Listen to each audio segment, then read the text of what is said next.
में मिले सनातन के सबूत। अब तहखाने में पूजा की अनुमति। फैसले पर मुस्लिम पक्ष का ऐतराज।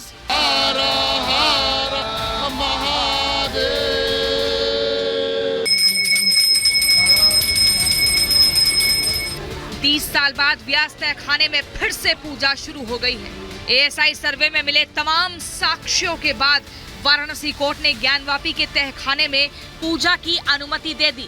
कोर्ट के आदेश के बाद 1 फरवरी को आधी रात व्यास के तहखाने में पूजा हुई, जिसमें काशी विश्वनाथ मंदिर के मुख्य पुजारी ओम प्रकाश मिश्रा और कुछ प्रशासनिक अफसर सहित 5 लोग शामिल हुए थे। भगवान आदि विश्वेश्वर के पूर्ण स्थापना की प्रक्रिया शुरू हो गई है। अब धीरे धीरे पूरी व्यवस्था सही हो जाएगी। पूजा अर्चना की विधि क्या रही? पूजा अर्चना की वही विधि होगी जो बाबा विश्वनाथ की होती है, उसी विधि से। कल कैसे शुरुआत की गई? इतने सालों बाद, 30 सालों बाद पूजा अर्चना की गई? सारी पूजा अर्चना की गई, भगवान का स्मरण किया गया, ध्यान किया गया, उनकी आरती की गई। ये सारी व्यवस्था पूर्ववत हुई है। गंगा जल से स्नान भी कराया गया। तो गंगा जल शिव के लिए जरूरी है। जब भी अभिषेक होता है गंगा जल से ही होता है। अब रोजाना पूजा अर्चना नियमित रूप से होगा और ढंग से होगा। आम जनता के लिए भी खोल दिया जाएगा, बिल्कुल खोल दिया जाएगा। व्यास परिवार ब्रिटिश काल से पूजा करता रहा है। 1993 में राज्य सरकार की पूजा पर रोक अवैध। पूजा का व्यास परिवार का अधिकार बहाल। विश्वनाथ मंदिर ट्रस्ट तय करेगा पुजारी का नाम। 3 दशक बाद व्यास तहखाने में पूजा से संतों में खुशी की लहर है। स्वामी जितेंद्रानंद ने कहा कि मुस्लिम पक्ष के पूर्वजों से कुछ गलतियां हुई, जिन्हें स्वीकार करके अब उन्हें ज्ञानवापी को छोड़ देना चाहिए। व्यास जी के तहखाने में अर्थात ज्ञानवापी सो कॉल्ड मस्जिद के नीचे के हिस्से में पूजा शुरू हो, इसके बारे में मौखिक आदेश मुलायम सिंह यादव की सरकार के समय 1993 में धमकी देकर के बंद कराई गई थी। कोई भी लिखित आदेश की प्रति उपलब्ध नहीं, ये पूजा कैसे बंद हुई? 1993 तक तहखाने में पूजा पाठ होती रही। सोमनाथ व्यास का परिवार पूजा करता था। मुलायम सरकार के आदेश पर पूजा बंद। 2023 में तहखाने में पूजा की मांग। व्यास परिवार ने दायर की याचिका। 31 जनवरी को पूजा की इजाजत। 1 फरवरी को की गई पूजा शुरू। अंजुमन इंतजामिया कमेटी ने वाराणसी कोर्ट के पूजा के फैसले को एक तरफा बताया और इलाहाबाद हाई कोर्ट में चुनौती देने की बात कही। इस बीच व्यास तहखाने की पूजा के बाद राजनीति गर्मा गई है। इस मुद्दे पर बड़े मुस्लिम संगठनों की दिल्ली में मीटिंग हुई और आगे की रणनीति पर मंथन हुआ।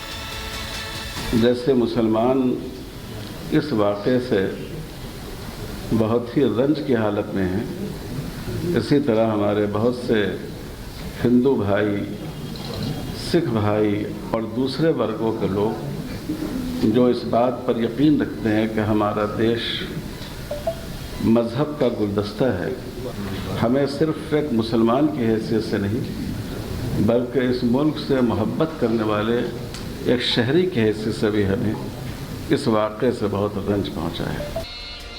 हिंदू पक्ष व्यास तहखाने में पूजा का अधिकार मिलने को ज्ञानवापी में जीत का पहला पड़ाव मान रहा है। भड़काकर या अफवाह फैलाकर बवाल करने की किसी भी साजिश को नाकाम करने के लिए यूपी पुलिस अलर्ट पर है। तो जैसा कि आज जुमे की नमाज है और आप देख सकते हैं मेरे पीछे यहाँ पर सुरक्षा के चाक चौबंद इंतजाम नजर आ रहे हैं, क्योंकि ये दूसरा बैरिकेड है। इससे ठीक आगे एक और बैरिकेड आपको मिलेगा। यहाँ तमाम तरह के बैरियर लगाए गए हैं और आप देख सकते हैं कि पुलिस चाक चौबंद है। और यहाँ जितने भी वाहन है, चाहे हम दोपहिया वाहनों की भाई बात कर लें, दोपहिया वाहनों को भी यहीं से लौटाते हुए आपको पुलिसकर्मी यहाँ पर नजर आ रहे हैं। अब तक कोर्ट कमिश्नर और एएसआई सर्वे में लगभग साफ हो चुका है कि ज्ञानवापी मस्जिद का निर्माण मंदिर तोड़कर हुआ, लेकिन मुस्लिम पक्ष इस कटु सत्य को स्वीकार नहीं कर रहा है। अपने पूर्वजों के झूठ को छिपाने के लिए बार बार अदालत में अर्जियों का सहारा ले रहा है, जिससे कि मामला तारीखों के मकड़जाल में उलझा रहे। Bureau report, Republic Bharat. और इसी बीच एक और बड़ी खबर आपको बता दें जो कि बिहार की सियासत से जुड़ी हुई है। आपको बताएं कि जीतन राम मांझी की तरफ से एक और मंत्री पद की बात यहां पर कही गई है। ये इस वक्त की बड़ी खबर आपको बता दें, यहां सीधे तौर पर कहा जा रहा है कि मंत्रिमंडल का विस्तार होना है और बिहार की सियासत से जुड़ी ये बड़ी खबर है। गृह मंत्री अमित शाह से भी बात करने की बात यहां कही है जीतन राम मांझी की ओर से। ये जिक्र किया गया है कि एक और मंत्री पद उन्हें मिलना चाहिए। निर्दलीय एक विधायक हैं, उनको आप एक मंत्रालय देते रहे हैं, आज भी दिया। और हम 5 विधायक हैं, 4 एमएलए और 1 एमएलसी, तो हमको कम से कम 2 मंत्री जरूर चाहिए।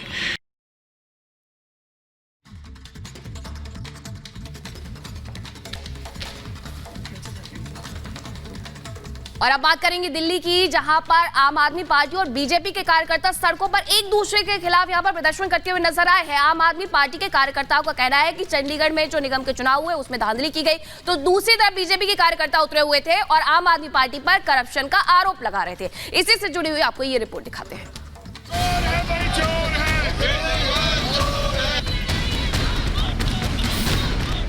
भ्रष्टाचार पर एक्शन, आपका प्रदर्शन। दिल्ली में उबार, बीजेपी बनाम केजरीवाल। दिल्ली की सड़कों पर आम आदमी पार्टी और बीजेपी आमने सामने आ गए।